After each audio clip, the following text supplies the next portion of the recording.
One.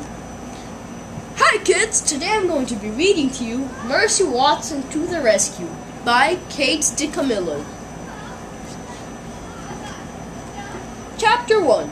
Mr. and Mrs. Watson have a pig named Mercy. Each night they sing Mercy to sleep. Bright, bright is the morning sun, sings Mr. and Mrs. Watson, but brighter still is our darling one. Dark, dark is the coming night, but oh, our Mercy shines so bright. This song makes Mercy feel warm inside, as if she had just eaten hot toast with a great deal of butter on it. Mercy likes hot toast with a great deal of butter on it. But when Mr. and Mrs. Watson kiss her good night and turn off the light, Mercy's room becomes dark, very dark. And Mercy does not feel warm and buttery toasty inside anymore. She feels afraid. One night, after Mr. and Mrs. Watson sang their song about the sun, kissed Mercy goodnight, and turned off the light, Mercy decided something. She decided that she would be much happier if she wasn't sleeping alone. And so, Mercy got out of her bed and went and got in bed with Mr. and Mrs. Watson. She snuggled up between them. Mercy felt warm inside, as if she had just eaten hot toast with a great deal of butter on it. Chapter 2. Mr. and Mrs. Watson and Mercy were all in bed together. They were all dreaming. Mr. Watson was dreaming of driving a very fast car. "Vroom," said Mr. Watson in his sleep. "Vroom, vroom." Mrs. Watson was dreaming of buttering hot toast for Mercy. She buttered one piece, and then another, and then another. "Have some more, dear," Mrs. Watson said in her sleep. "Eat up. Yum, yum." Mercy was dreaming about hot buttered toast, too. In Mercy's dream, hot buttered toast was piled high on her favorite blue plate, and Mrs. Watson was buttering still more. It was an excellent dream. Mr. Watson said, "Vroom, vroom." Mrs. Watson said, "Have some more, dear." Mercy snuffled and chewed in her sleep.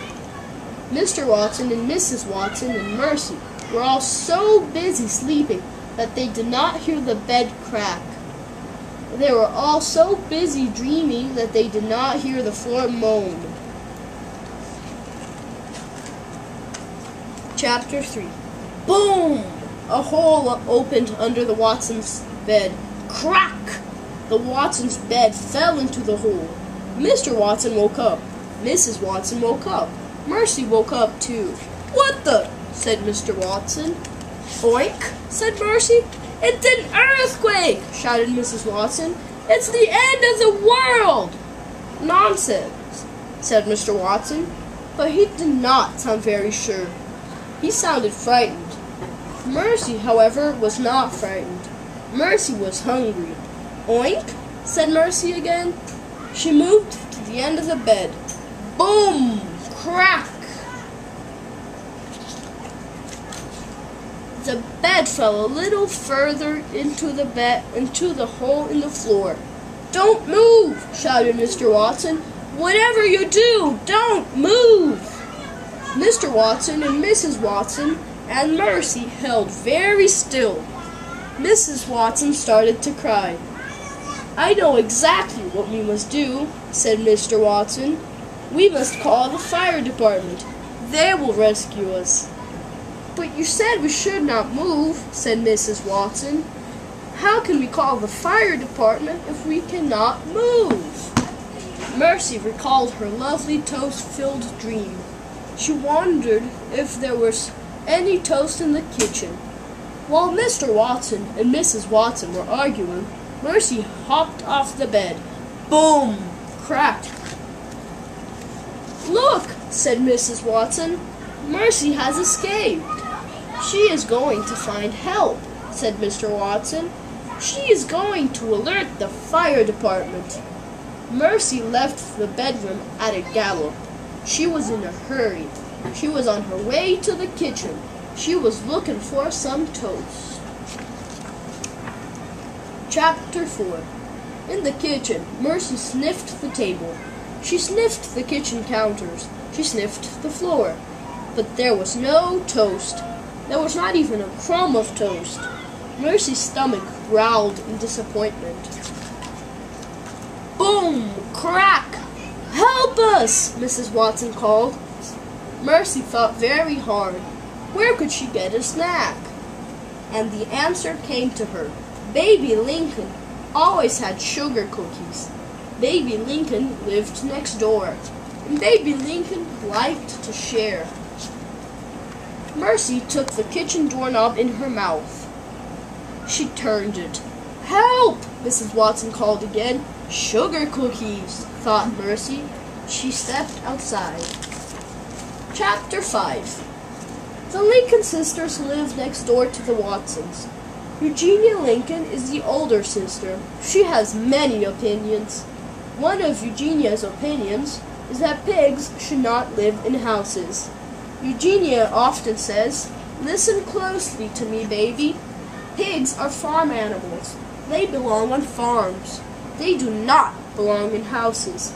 "Yes, sister," says Baby. Baby Lincoln is the younger sister. She is the baby of the family.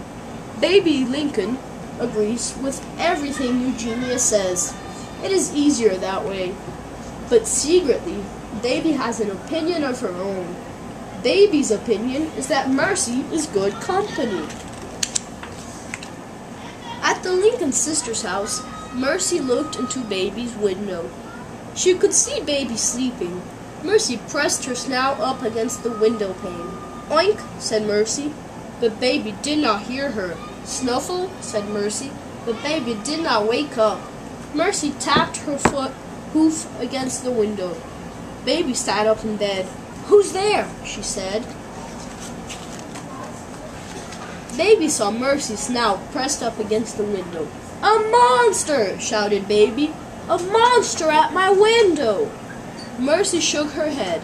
"Sister!" shouted Baby. "Help! Help! A monster!" Eugenia woke up.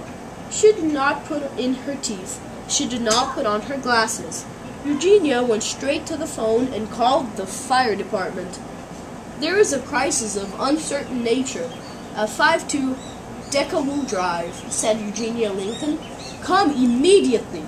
And then Eugenia put on her robe and rushed to Baby's room. In her own opinion, Eugenia Lincoln was very good in the crisis.